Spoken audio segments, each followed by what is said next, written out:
Hey guys, welcome back to Within the Bay. We are getting close to our final push to get this truck on the ground. Hopefully we'll get that done this go around. So yeah, let's get it.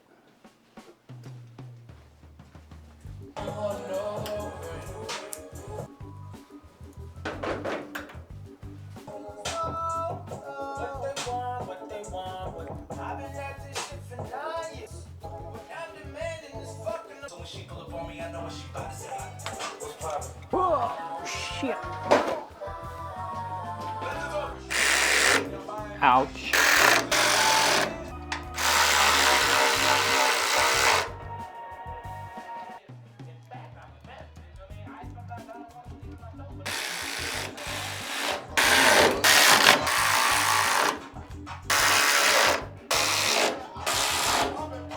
Mint.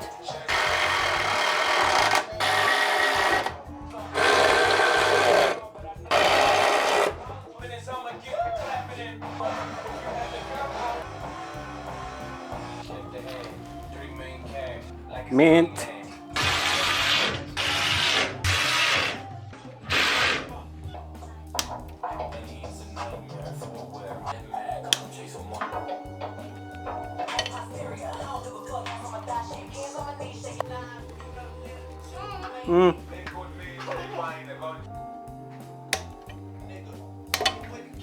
Okay, so I forgot that I didn't set this up, the drain for the tank, so I gotta set that up.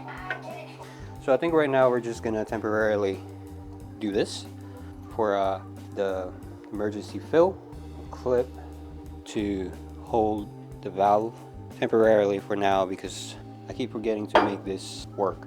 So right now I think we're gonna set that up like that, and then the drain on the side like this.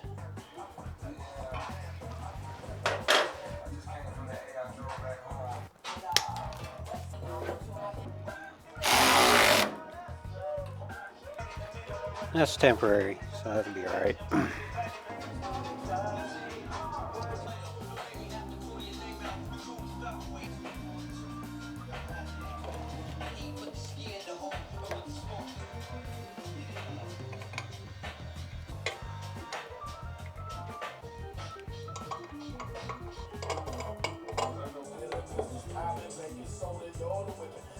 The old compressor that they used, they put too much Teflon on it. When I took it off, it actually stripped the threads a little bit. So you can see there's still threads on top of the fitting when I tighten it down. On the old compressor, they put too much Teflon on the threads and it actually stripped a little bit coming out. So right now it's sitting way low in the fitting. So hopefully that the sealant holds it, because if not, Andy's gonna need a new lead line. Not cool, but we'll deal with it. Tight, tight, tight, tight, tight, tight, tight, tight, tight, tight, tight, tight, tight, tight, tight, tight, tight, tight, tight, tight. All right, so everything back here is tight. Shoot, I still need to adjust the bar during ride height. All right, so now we're waiting on the ball joints for the front.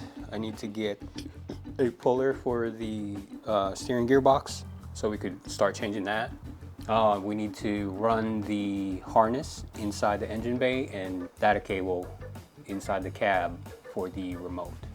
I did tell Andy about the height sensors. We're gonna do it not here because I believe we need to weld on the brackets and stuff to be able to mount the height sensors.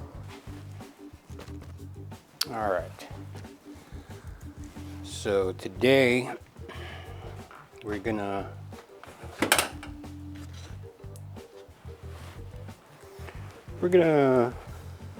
Andy got some ball joints, 8 ball joint to test out for a 63, a upper ball joint, and just by looking at it, it's actually it looks right. So let's test that out.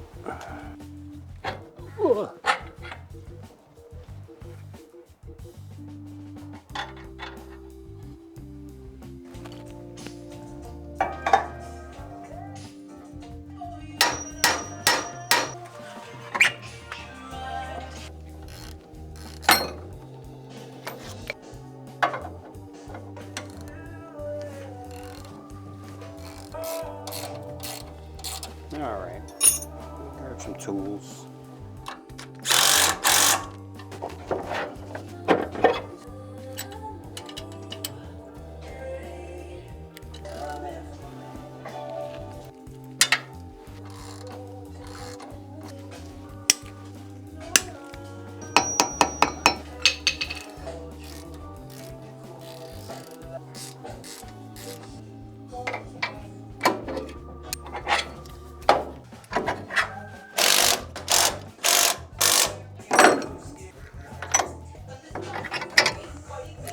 What the fuck?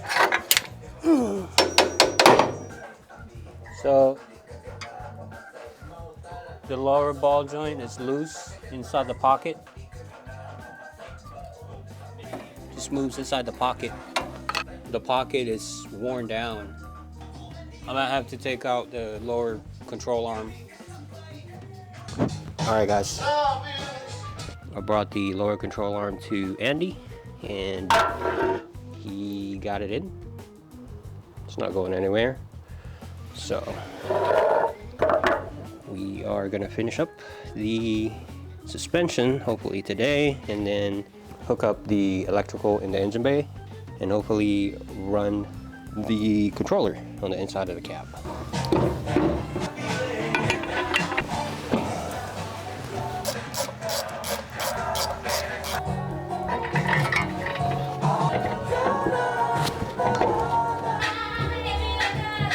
Top plate is tight, the mount is tight, ball joints are tight, calipers on, calipers tight, ball joints tight, bottom mount tight, top plate tight.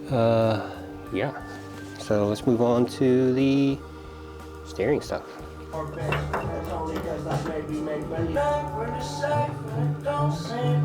Nah. No, hell no, dude. Pick up the phone, show me up the screen.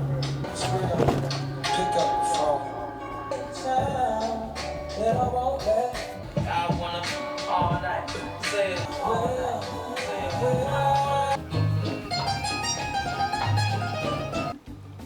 The centerpiece is what came with the kit, this one in the bottom, and as you can see, it's way shorter than the what came with the truck.